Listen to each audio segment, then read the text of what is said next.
Welcome to Proof Live, where booze brands in the right hands.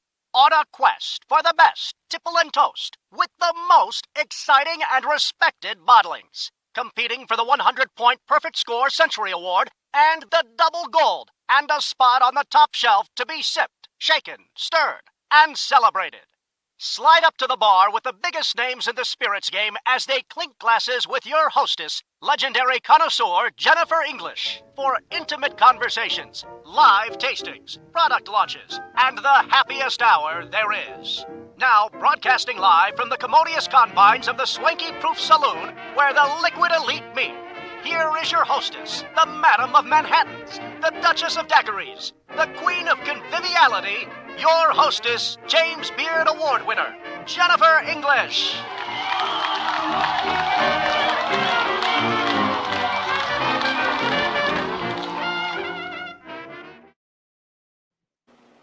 Well, hello, everybody, and welcome to the Proof Saloon, where we welcome the most important, the most influential, and certainly the biggest names in the business.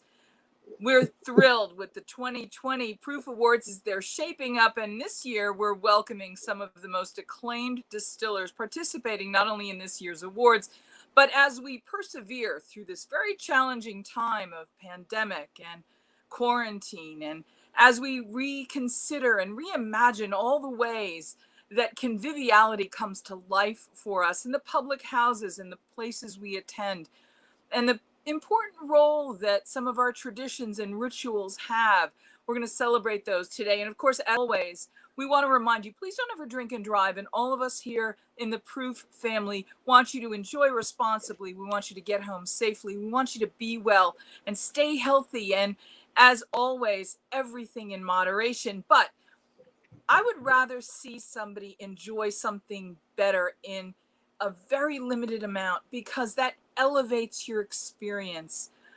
And I want you to imagine what it would be like to know and speak with the distiller of the year. Distilled spirits in general are a category of products. We're going to talk a little bit about that because the American Distilling Institute honored our guest today with the Distillery of the Year honors. We're going to be going now actually to a place in the country that's right now having a lot of challenges with the glass fire.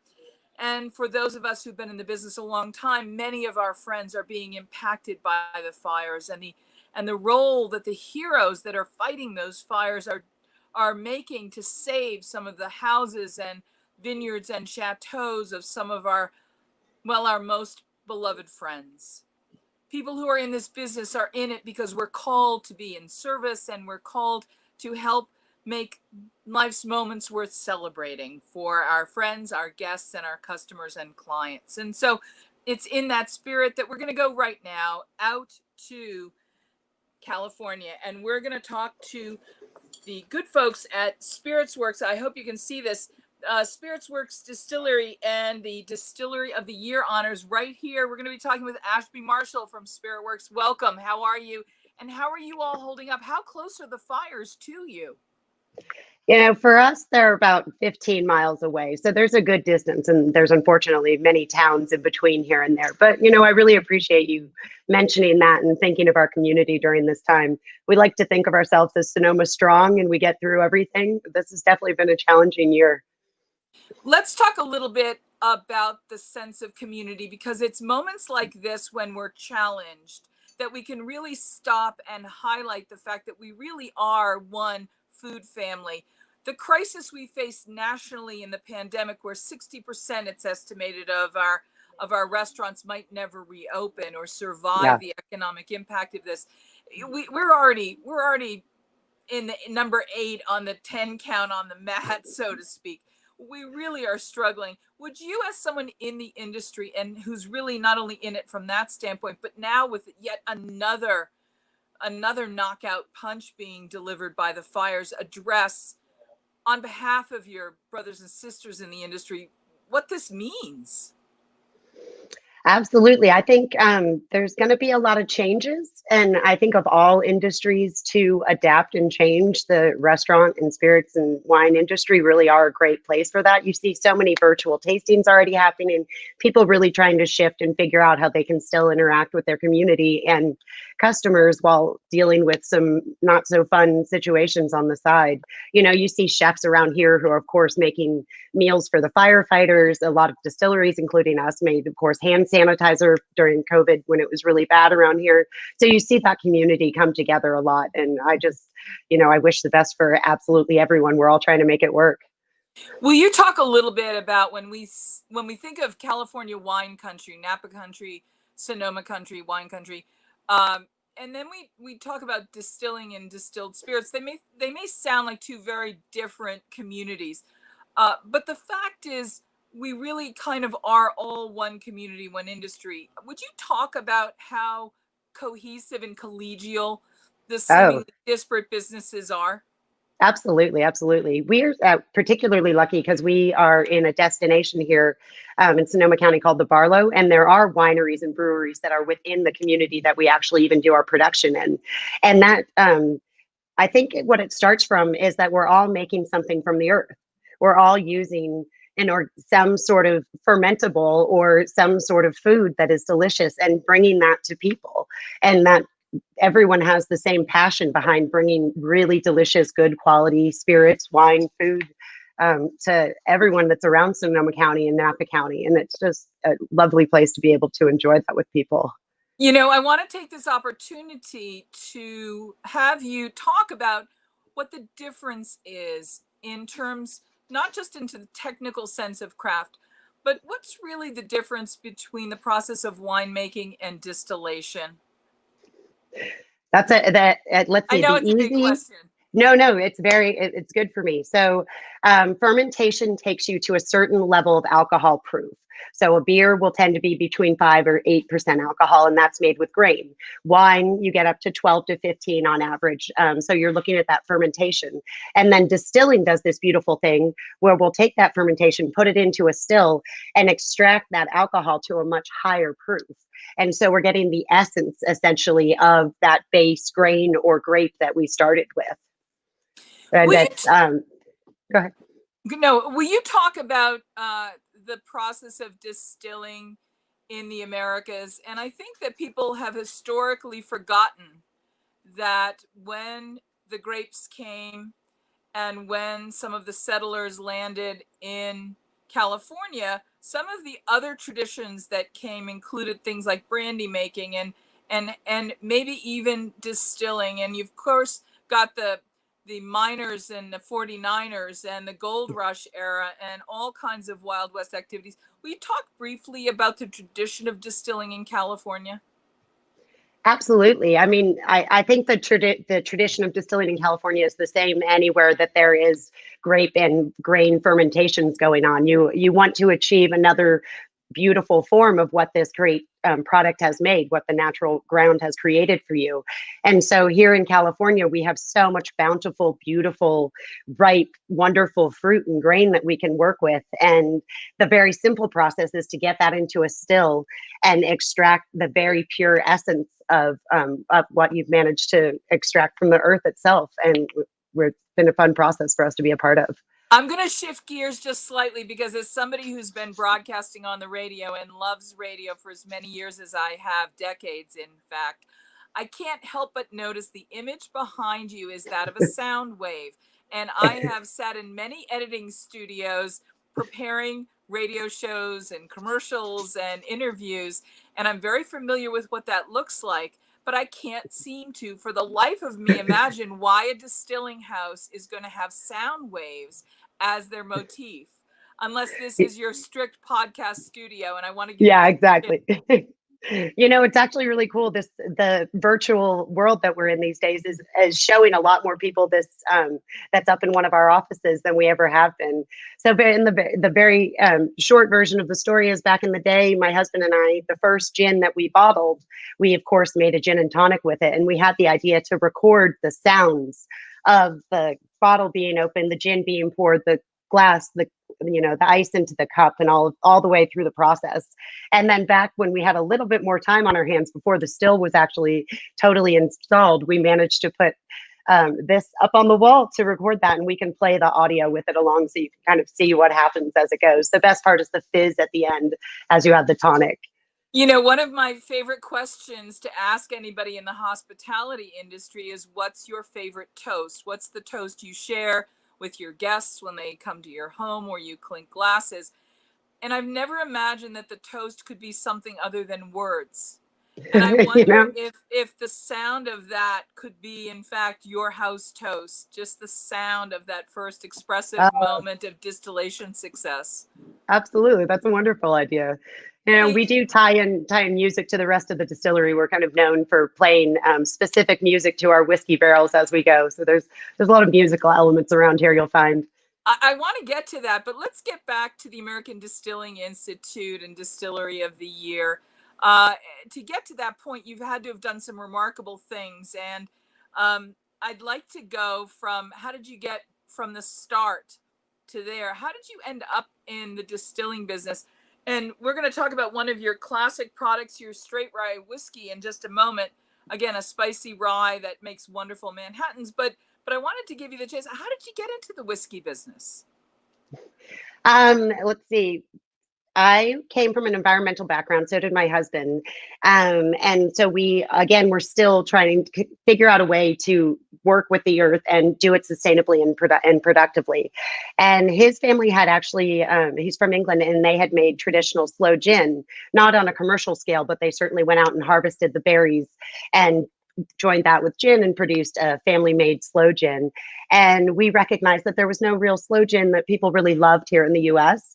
And we thought maybe this was the opportunity for us to bring something traditional and beautiful to the US, like our sloe gin that we now have. So now we're the producers of the only traditional sloe gin in the US using real organic sloe berries. And I think that's a cool part of our distillery, is to make sure that you always create something unique and special as well. One of the things I have to point out is that everybody that is familiar with and has connoisseurship in the realm of food and drink will know the phrase sloe gin fizz. It's even used, I think, in some silly cartoons at some point. But the fact is, most of us have never even had a sloe gin fizz. We understand that the fizz is a type of cocktail.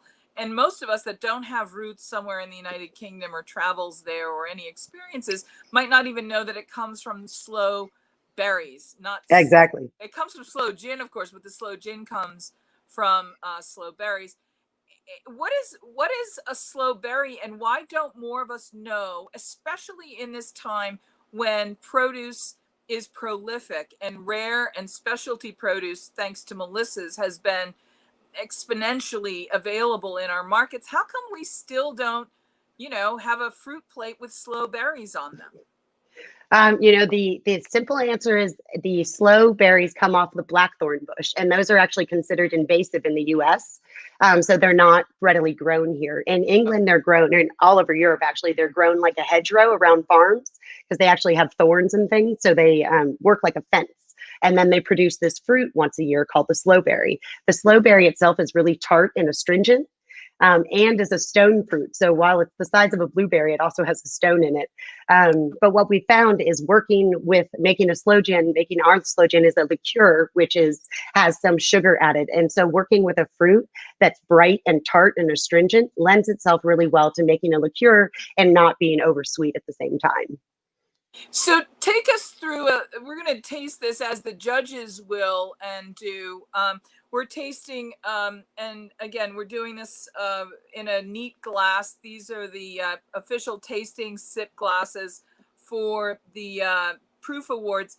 And I don't know, how would you say people should discover sloe gin? I mean, one of the top products from the Distiller of the Year. How could we best introduce this product to our listeners and our guests? To our listeners and guests, I would say the first way, if you have a good sloe gin like ours, definitely try it on its own. It's shrunk like a port after dinner in the UK. And then the most relevant way that we think is really popular is to use our sloe gin as a replacement for sweet vermouth in any cocktail. So like a Negroni or a Manhattan, it goes incredibly well. The slight herbal notes from the gin, but then that real tartness from the sloes just adds a beautiful element to cocktails. The Slows sound like a band I might have listened to in the late 1980s when I had an edge to me and a little bit of youth. Yeah. I love that name, The Slows. I hope The some slow. band picks that up. They Yeah, would have they're come out of the British punk scene, The Slows. totally. They'd be popular Don't you around here think? too. That was Adam Ant's first band, The Slows. I'm just teasing about that. Let's talk a little bit about how your firm established a portfolio that you have available. We've only got two things that we have in front of us today, and I do have to note that the aromatics and the fragrant florals, they smell more floral than fruity in this. I mean, there's a certain fruity note for sure, Sure, sure. and when you talk about stone fruit, you have to go into the direction of things like plums, and there's a really plumlicious kind of Hmm. note to the aromas in this. Yeah, absolutely. And there is that citrus, and then it's quite tannic as And, well because the skins and the stones are in there a little bit, which I appreciate the yeah. balance there. And the citrus notes in that are really bright. It's almost like a cross between a plum and a Meyer lemon. Totally.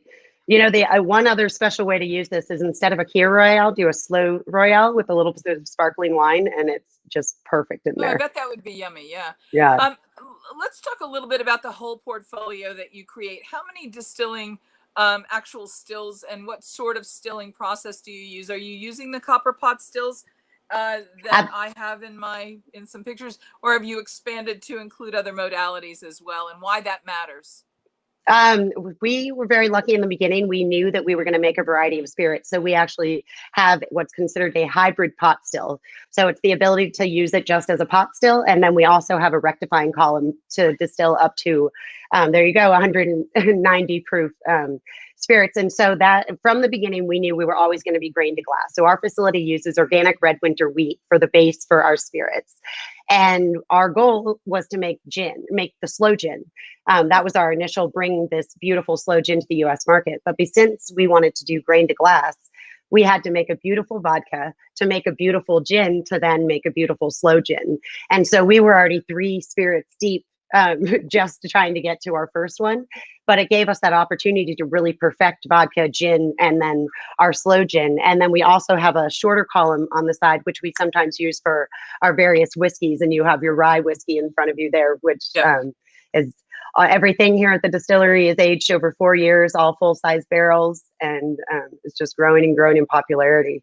And we want to show the entire line. I know Michael's probably got a more photogenic way of showing that with a screen capture. But one of the things I'm really struck by, and for people who've been students of this, the height of the still and the little windows along there. Would you talk briefly about how you came to be so ambitious? Because that to me is one of the great symbols and significance of ambition in an operation like that. I mean, that's very unusual. And we should talk about that. Had to have been one of the things that blew away the judges at the American Distilling Institute who awarded you Distillery of the Year. Is anybody else even doing anything remotely like that? I mean, people do have 21 plate columns and have some beautiful stills out there. But I think a good point is that you may have a beautiful still, but it's very important to know how to run that thing very well and to get the spirits that you want out of it. So yeah, our ambition, you know, I would say it comes down to a little bit of like, I've done this all with my partner, Timo, my husband, and I don't think I could have done it alone. There's also the incredible team that we have here, and you absolutely cannot have any success without the people who are working with you. So we've been super lucky that way. When you originally were talking about gin and tonic and distilling gin, it's very understandable, especially if you have family members in a tradition in the United Kingdom where that's a very rich part of the tradition. But you're also producing whiskeys, an expression of the grain of the land in the region where you are. What led you to become a whiskey producer, especially in a place that lends itself more towards the idea of grapes and wines? Absolutely. I personally have always been a huge fan of the intricacies of whiskey and the concept that I was even going to be close and remotely near a still meant that I was 100% going to be making whiskey. And we have such access to amazing grain.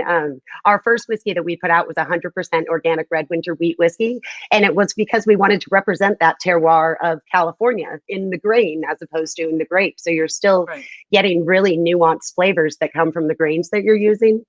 And yeah, it was just, you can't keep me from making whiskey. I think that's the summary. Towards that, I want to talk about the fact that winter wheats are some of the most food-friendly spirits, and that you cannot make anything in California without it being companionable to the cuisine of the place. We say if things grow together, they go together. And it's certainly the case that part of what makes this spicy, delicious, distinctive California whiskey a new world whiskey in a way that the rest of the world is going to pay attention to, is that it does several things. And I think it's got several personality characteristics and flavor traits that are worth noting. Will you talk a little bit about some of the things that you hoped this would yield and produce, and how close to the bullseye did this come for you all? You know what? That whiskey at the age that it is now is right at the bullseye that we were aiming for. We really wanted to bring something that doing grain to glass really brings forward the flavor of the grain itself. So we wanted less of the barrel input and more really for people to be tasting the difference of grains, which is why we produce 3 different kinds of whiskey so that you can taste a wheat, a rye, and a bourbon. Here at our space to taste the differences between those. And with this rye, I think it's really special because you do get the spice and a little bit of cardamom spicy notes that you'll expect. But then we also use some specialty brewing malts that really round out the end of it and bring a hint of sweetness to the end, which is a little unusual for ryes, but something we were absolutely aiming for. And again, in the world of spirits, you might think of sweetness and you'd automatically think of things like the corn-based Kentucky bourbon whiskeys that go in a very sweet range. But in fact, most whiskeys will have a sweetness to them. You just have to find them. And it's that subtleness. You certainly explored a series of techniques that allow them to shine in this expression. When we start having the conversation about New World spirits and New World whiskeys, I think it's very solid for us to say this is a great expression. Do you think California whiskeys are on the cusp of becoming a regional category themselves? Do you think there's enough distinction in the terroir to make us begin to appreciate this? You know what? I do believe that. And I think you will have to be careful with California whiskeys produced in California versus also using the grain from California, because that's where that terroir, of course, comes from. But absolutely, I think more and more California whiskey is becoming its own known entity with that terroir that comes with it. And I look forward to more people recognizing that. Will you take us through just the sniff on this? Because the aromatics on this are astonishing. Absolutely. I mean, I know first off that I get off of the nose is that cedar and leather right away. It's really recognizable. It kind of makes me feel like I should be cozied up in a couch somewhere, really, really getting ready to get into the taste of that whiskey. So the rye really comes forward with the cedar and leather. And then as you get into the palate, it's a little bit of a hint of tobacco, but also some stone fruit, which is maybe a little surprising to some people. That's that little hint, subtleness of sweetness. And then a little bit of caramel, of course, which you'll notice some of. We really enjoyed that rye whiskey. And again, I know we've gone a little longer than we expected to today, and so I'm going to beg you and the audience for some forgiveness, but we did need to visit about the glass fire before we went too far into this. Absolutely. I have to note that this really is one of the most astonishingly surprising food-friendly spirits we've come across in a very long time. This is the kind of spirit that when you either sip it on its own or in a great Manhattan, and I think it really lends itself to that expression, that it becomes a very companionable flavor. But what I'd really like to point out is that a spirit like this in a very tall highball sip is a very companionable pairing for an entree. Especially an entree that has big, bright flavor. And I want to suggest, especially when we're talking about California now, and it's almost impossible to resist. But when I think of California cuisine, and I think of the kinds of things that people like Alice Waters and Jeremiah Tower and Jonathan Waxman were originating, that I can tell you, I would imagine they wish they had this to pair with when they were pairing those foods. This could be the greatest roast chicken highball in history, especially if it's seasoned a la, Jonathan Waxman or Jeremiah Tower. Those are the kinds of flavors, those big, crispy skinned, sagey, California, herby, delicious flavors. And as a sipping with some bubbly water, I just think it would be sensational. The spicy notes really are just wonderful. As a distiller, you're winning my heart over. I think everyone should try the spirit so they can really taste it, and that's the perfect way to taste whiskey. Is in that kind of expression and with food. And again, if you wanted to talk about something, the other thing this makes me crave, you're going to laugh when I say this. There's a place not far from you called Hog Island Oyster Company. Of course. And absolutely. The Hog Island Oyster Company oysters, when you roast them out on a grill, like a Weber grill on the fire, I think this may be one of the best sips for Hog Island oyster roasted oysters. You know what? That happened a year ago, and you have nailed it. It was absolutely wonderful. So I can't let you go without asking, do you have a house toast aside from the one on the wall behind you? Besides from that, we do. My husband and I are both sailors. That's our background. So to everyone, we wish you fair winds and following seas. Cheers. Need a push getting your spirits, wine, or beverage brand into the hands of consumers? Interested in winning medals like a double gold award? Proof Awards 2020, the ultimate beverage competition, can help jumpstart your brand into the hands of beverage buyers. Enter the Proof Awards. Be a part of the Proof Awards marketing campaign with our partner, Food and Beverage Magazine. All of our judges are buyers, and that's what sets our awards program apart from the others. Our judges head the beverage programs for restaurants, bars, nightclubs, casinos, liquor stores, big box retail, and national wine and spirits distributors. Your brand will be tasted by buyers from more than 15 states across the U.S. We have hundreds of categories to choose from at www.proofawards.com. Be seen by 12 million readers with our partner, Food and Beverage Magazine. Get tasted and rated by buyers. The 2020 Proof Awards competition is open for spirits, wine, and beverage brands today. Proof Awards 2020, moving brands into the marketplace. www.proofawards.com.